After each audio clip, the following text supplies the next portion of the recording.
Hi guys! Magluluto po tayo ngayon ng chicken. So, alam naman nyo guys, ang chicken namin ay malaki yan.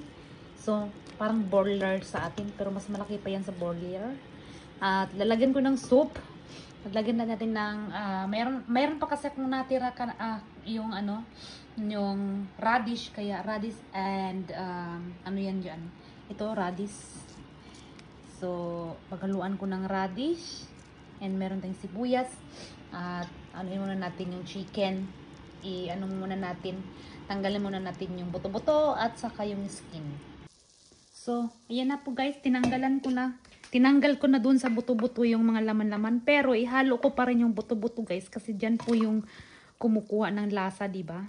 So, bahala na yung asawa ko kung ang laman lang yung pipiliin niya.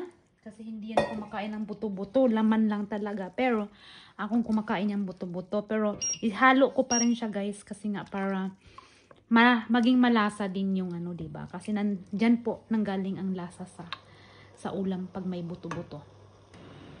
So, nilagyan ko na kanina ng mga herbs guys. Kaya nagiging ganyan yung kulay. Pero lagyan ko pa siya ng konti. Yan, nakita nyo?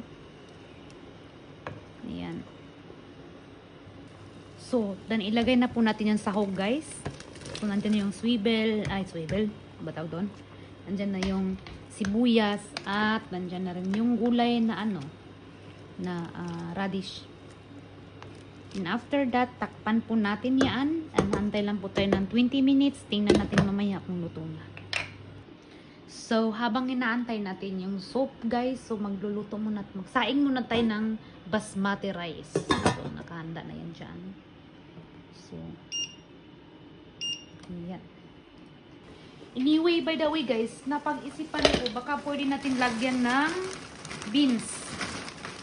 Kasi para hindi siya mag-isa. So, mas masarap daw pag lagyan ng beans. So, lagyan muna natin ng beans, guys. So, takpan muna natin.